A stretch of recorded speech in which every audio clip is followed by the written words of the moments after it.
Hi everyone, I'm out here in sunny Paynesville. It's a brilliant day at the wastewater plant and it's looking great. I want to spend today obviously out of the office, and I want to talk about some of the things that are going on around the business that we all sort of take for granted when all of this COVID stuff's going on. You know, we keep the regulations and the rules keep changing, masks on, masks off, the front door's open to customers and then it's not open. But while all this has been going on for the last 18 months, services to customers have been absolutely seamless. The customers don't notice anything's going on, whether they're talking to someone at home on the phone and they're in their bedroom responding, or the guys are out in the field. They're just getting on with it, and they've been working it like that for 18 months, frankly. And it's really amazing that that's happening. But as well as all the usual stuff, we're also dealing with storms and weather events and power outages and equipment breakages. And there's a lot of above and beyond stuff that goes on, I guess, that I really want to highlight today. That's really, really important. So I'll just stop for a second. I'm actually joined by Judd and Tony, and they're standing at a safe COVID distance away. In case you're wondering, we've all got our masks ready, but we think we're okay. And we've also got Bria, one of our young trainees here, who's here for a bit of a look around. So what I want to highlight today is one of the things that's been going on the last 2 months is storms we had about 2 months ago, that you might remember, some heavy rain in Gippsland. Well, that occurred during winter.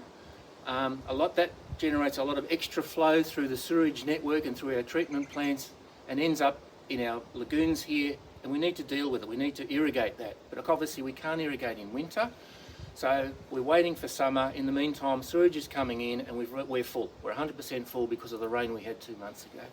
And we need to start a planned release of some of that water out back into the environment or into the river. And we've been dealing with the EPA and we've been getting ourselves ready so that everything's in place, ready to go.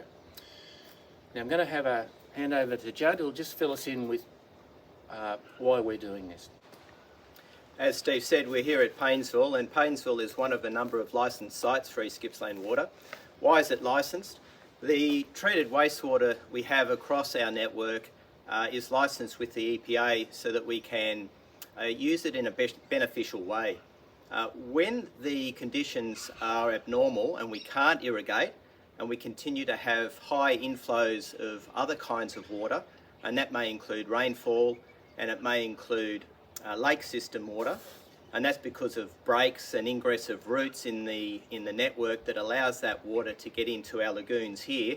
The lagoons rise to a level that we can't manage efficiently.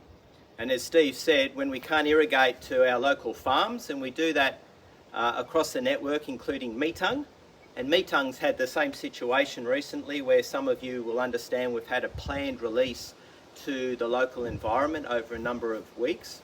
And here we are with abnormal conditions with Paynesville. So that water is being planned to be discharged along a line here into the local system, local creek system.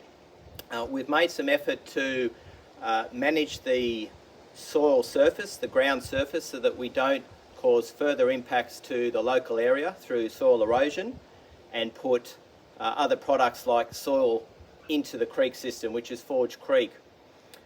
We've been liaising with the EPA, and we're continuing to engage with our stakeholders, which includes local community, agencies within and around Esdaile and Landcare. And ably supported by Ian's crew, including Tony Esdaile and his team, in this beneficial reuse. And again, as I said, we can't reuse that water to what our normal method is, so we're going to put that through a discharge line to the creek, which Tony Esdaile has constructed in the last few days, including some erosion control works. Just touching on what Judd Boeker mentioned in regards to the importance of irrigation and the storages of levels here at Paynesville Wastewater Treatment Plant. It's come that this site intakes from Paynesville, Raymond Island, Newlands Arm, Eagle Point and Banksy Peninsula. Also, it impacts with high tides with infiltration, which also impacts EGW and all its infrastructure and storages. So it's come to the point now, Steve mentioned, we're doing a planned discharge, but also it's a controlled discharge as well. So with great efforts from the operations team in relation to getting all this infrastructure in place and ready for the planned discharge, from pipe work to water meters to geofabric to hay bales to slow velocity down, and planning in with the Judd's team as well, but also with other people as well to make this possible. It's been a great team effort by all, and I thank everyone for their support and their efforts throughout this journey. The reuse team as well has been outstanding and amazing, but it's taken some efforts and resources to get to where we are today, but we're there, so it's a great effort by all. Thank you. Thanks, Judd and Tony. That's a really great explanation. And I've relocated. I'm standing now at the end of the temporary pipe and the beginning of the geotextile. About 250 metres of fabric's been laid on the ground to protect the ground from the running water on its journey to Forge Creek. And I just want to close by sort of emphasising the number of people who've been involved in this project over the last couple of months. At Meetung and here, we've had the environment team in the office dealing at the EPA and the regulatory end. We've had the reuse and wastewater teams out in the field, but also supported by the network and operations teams. It's just a fantastic effort. All had to be done in addition to everything else they do as normal. And probably I couldn't add it up, but probably 20 or 30 people in this business have been involved in getting us to this point so we can deliver this safely and sustainably. As well as all the magnificent work that we've talked about that get us through this temporary response to this planned controlled discharge, there's also the longer term solutions which are front of mind.